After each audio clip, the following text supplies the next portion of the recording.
Hey, you guys, it's your girl Jade, and welcome to another episode of The Juice Box, where we keep it real juicy for you, for the people. Okay, so today I want to speak on Benjamin Banneker. This is for our February series where we're touching on amazing individuals in society, black, African American, Aboriginal, whatever name you want to call, people who made a huge impact in society. So, Benjamin Banneker, I love this man. He's so interesting. And not just that, he's a Scorpio just like me. And not just that, he's from my city, Baltimore, Maryland. So he was born on a little farm in Ellicott City, Maryland, Baltimore.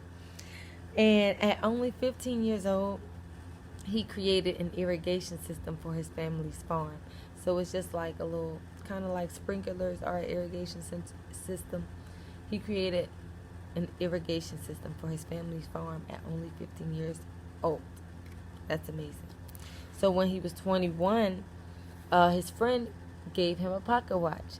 He took the pocket watch apart to see how it worked. Then it inspired him to make his own clock. So he carved a wooden clock from wood with a pocket knife. Okay. And this clock, it actually told time accurately, and it chimed every hour on the hour until the day of his death. And on the day of his death, his house mysteriously burned down. So everything, his life's work, his clock and everything, it burned down. But he made this clock from scratch. Nobody taught him how to do this. Okay. Very gifted individual. So, he taught himself everything about science, math, and astronomy. He studied the stars, and in 1789, he actually predicted a solar eclipse. And he was correct. So this man was very talented.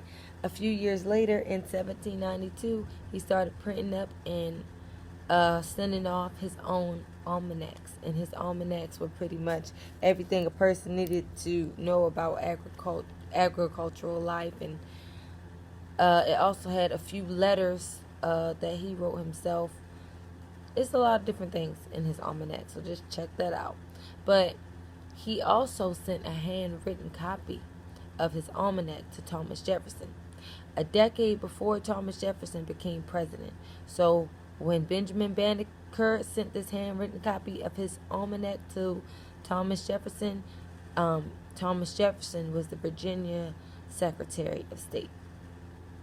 So basically he sent the almanac to him along with the letter, and this letter basically stated, whenever you get the chance, Banneker was telling Jefferson, whenever you get the chance to stand up for what's right and fight for the abolition of slavery, you should do so, pretty much. That was the sums of the letter. And Jefferson actually wrote back and responded and was very pleased with Benjamin Banneker's work, so he was giving him praise. So that's amazing. Also, a few years later, Benjamin Banneker was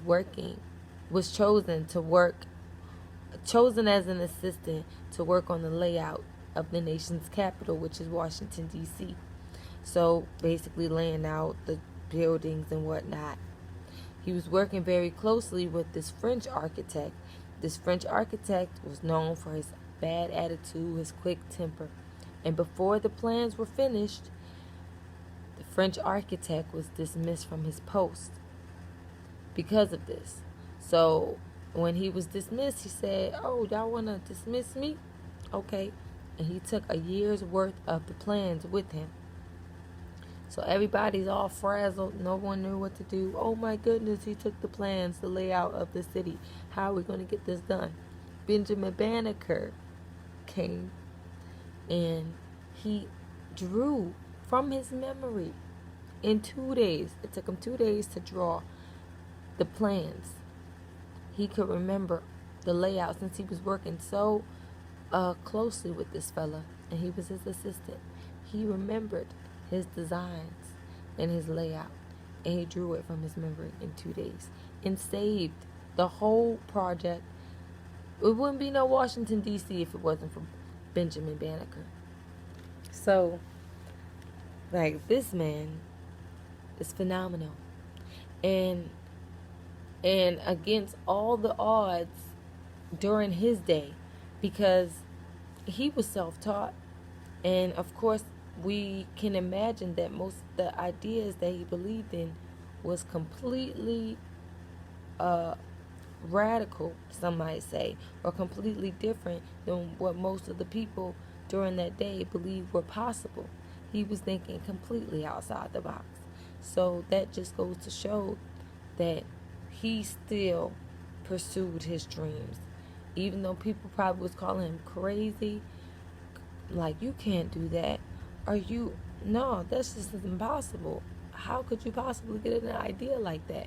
But he still followed through. He put out his own almanac.